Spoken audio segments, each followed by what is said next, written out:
Plate 7. Animals. The crew encountered many animals, on land, on water, in the air, but also on the ship or even on their own bodies. You probably know quite a few animals and have already been to the zoo. Maybe even in the oldest zoo in the world, in Vienna. It is more than 270 years old. Before that, foreign animals could only be observed by traveling to their home countries. Magellan's crew encountered many animals in the 3 years.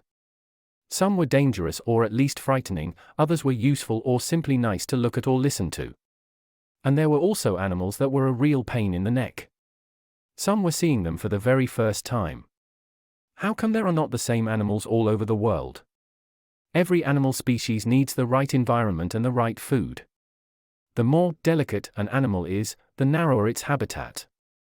Hummingbirds, for instance, need a warm tropical climate and depend on the flower nectar of tropical plants found at the Spice Islands, but not in Europe.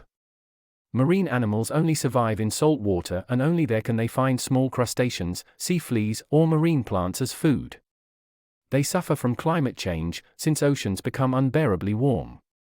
For foreign animals to feel reasonably comfortable in the zoo, their natural habitat must be imitated as closely as possible.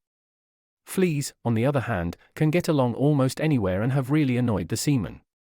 Fleas are tiny, much smaller than mosquitoes. Just like mosquitoes, they sit on the skin, suck blood, and leave an itchy spot. Fleas become dangerous especially when they bring pathogens, tiny organisms that are even smaller than the flea itself.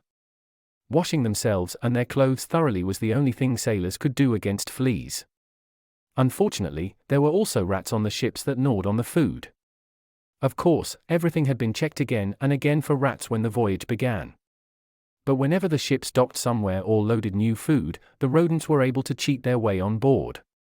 Once caught, rats were not thrown overboard, but ended up in the cooking pot, just like fish that had been caught with nets and fishing rods. The sea offered fish to eat, but dangerous fish as well.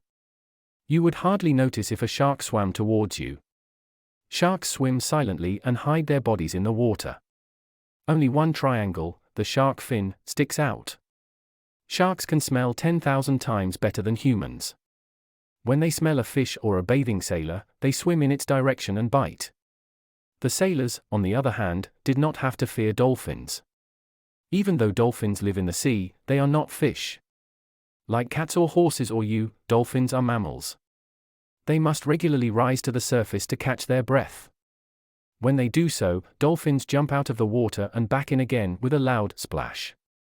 Dolphins also attract attention with their funny sounds. Some sounds are so high that only dolphins can hear them. Dolphins feed on smaller fish. When sailors saw or heard dolphins, they threw nets out to catch fish. Penguins can manage without nets and super noses when they are hungry for fish.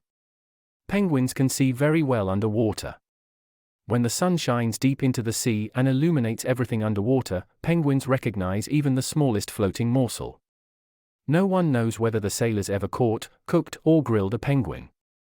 They would have had the opportunity to do so more often, because penguins are found in many regions of the southern hemisphere. Thanks to their thick layer of fat, penguins are like thermos flasks and keep the warmth inside their bodies even in the worst cold.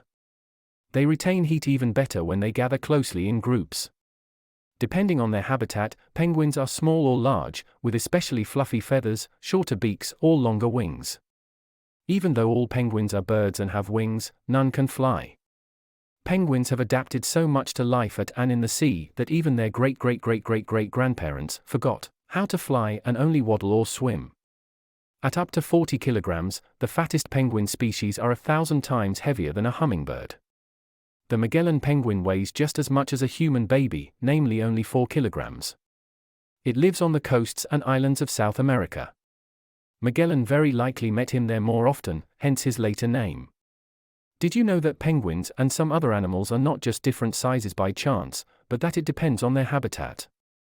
Nature has thought of something clever. At the warm equator there is hardly any danger of freezing to death, whereas Antarctica is bitterly cold. The further away from the equator, towards the poles, the colder it gets. Small thin animals have a relatively large surface area through which they lose heat. The big fat ones can keep a lot of heat inside their bodies. The smaller penguins are, the closer they live to the equator. The bigger they are, the closer to Antarctica. This rule also applies to bears. Brown bears live closer to the equator than polar bears and are therefore much smaller.